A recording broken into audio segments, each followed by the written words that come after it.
Meus irmãos, a paz do Senhor. Meus queridos, vamos à nossa leitura bíblica dessa terça-feira. O texto sugerido para nós hoje encontra-se em Jeremias, capítulo 50, versículo 19 e 20, que nos diz assim: E farei tornar Israel para a sua morada, e pastará no Carmelo e em Bazã, e fartar-se-á a sua alma no monte de Efraim e em Gileade.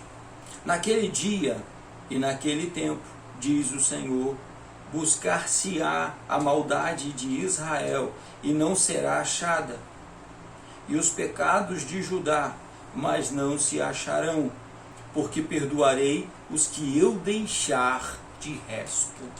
O tema: Deus promete a restauração do remanescente da nação eleita.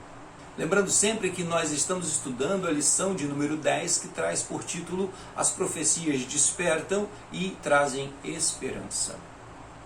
E isto aqui, esse texto, é um grande exemplo disso. Porque o ministério de Jeremias é um ministério completamente desprezado pelas pessoas de sua geração. Porque falava aquilo que eles não queriam ouvir. Profetizava coisas que para eles eram horríveis. Como, por exemplo, vão cativo, aceitem ser levados como cativos por Babilônia. Aceitem que vocês vão ter que servir a Nabucodonosor. Daqui para frente é vontade do Senhor que vocês sirvam de escravos para Nabucodonosor. E vocês devem ir em paz. Não podem lutar. Não devem lutar. A vontade de Deus é que vocês hoje sirvam a outra nação. A vontade de Deus não é que vocês permaneçam nessa terra, mas que vocês sejam servos de Nabucodonosor. Não sejam mais livres. Não sejam mais senhores de sua vontade. Vão para lá, para esta cidade, para o local onde eu vou enviar vocês. Quando vocês chegarem lá, casem. Dão seus filhos em casamento. Peguem outras moças para casarem com seus filhos. Construam casa. Orem pela prosperidade da cidade onde vocês estão. Porque na prosperidade dessa cidade vocês também prosperarão. Mas a vontade do Senhor é que vocês vão para lá. Não fiquem mais aqui. O Senhor não os quer mais em Jerusalém. O Senhor não os quer mais em Judá. Não os quer mais em nenhuma das tribos de Israel.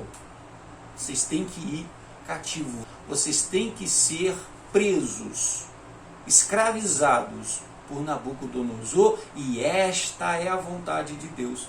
Ninguém quer ouvir isso, irmãos. Esse tipo de profecia ninguém quer ouvir.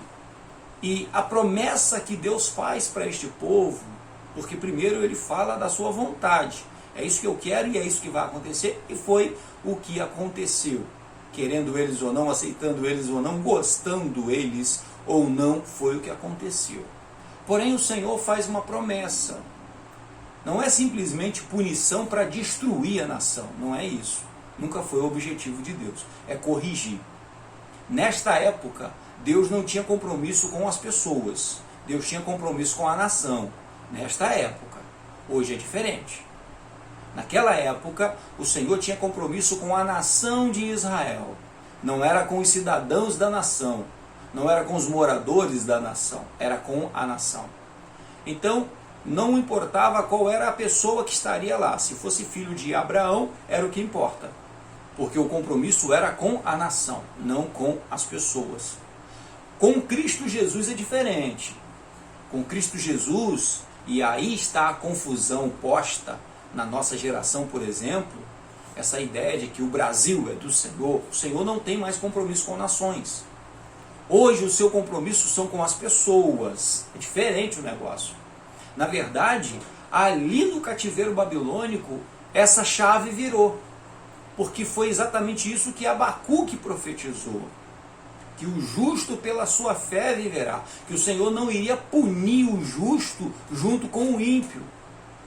Então, mesmo que o justo fosse levado, e foi levado para a Babilônia, como foi o caso de Daniel e de seus amigos, e tantos outros, Ezequiel também está nessa leva de cativos, tantos outros crentes, pessoas justas, pessoas sérias, servos honrados de Deus, que moravam em Jerusalém e moravam em todas as outras tribos de Israel, foram levados cativos também. E o Senhor disse: eu não vou julgá-los como estarei julgando os desviados, aqueles que são infiéis. Eu vou tratar cada um segundo a forma como tem estado em minha presença, como tem guardado a minha palavra. O justo pela sua fé viverá. E foi exatamente isso que o Senhor fez. A este justo, aquele que guardou a palavra do Senhor, aquele que foi fiel ao Senhor, a este o Senhor agora profetiza no final do livro de Jeremias, dizendo: a este remanescente, aquele que eu deixar restar, sobrar, sobreviver ao cativeiro, a este eu vou trazer de volta. Eu vou restaurar. Ele vai ver outra vez as cidades de Israel. Ele vai ver outra vez os campos de Gileade, os campos de Efraim. Esta era a promessa do Senhor e ele cumpriu esta promessa. É o que nós vamos ver no livro de Neemias e no livro de Esdras. O Senhor cumprindo esta palavra, o Senhor cumprindo essa promessa, trazendo essas pessoas de volta do cativeiro. O que nós observamos aqui, irmãos, é exatamente este cuidado. Primeiro, o Senhor trata as pessoas da forma como elas precisam. Não é questão de merecimento, é necessidade. Precisam ser tratadas. Porém, a forma de Deus tratar é esta forma, em que Ele castiga, Ele açoita aqueles que Ele ama, para corrigir. A intenção aqui é correção, para melhorar o comportamento, para melhorar a atitude, para melhorar a sua fé, a sua experiência com Deus. E assim, essa pessoa ser restaurada diante de Deus como a nação de Israel. Lembra, no Velho Testamento, Deus tem compromisso com a nação, não com pessoas, mas com a nação de Israel. No Novo Testamento já é diferente. Porém, a máxima permanece. Mesmo com pessoas, hoje, com indivíduos, Deus tem compromisso com você, mas ainda assim o Senhor vai te corrigir e vai te restaurar. Esta é a promessa, esta é a profecia. Quem creu nela foi bem-aventurado. E nós temos a certeza que podemos confiar na palavra de Deus. Amém? Deus nos abençoe, tenhamos todos um excelente dia, fiquemos todos em paz.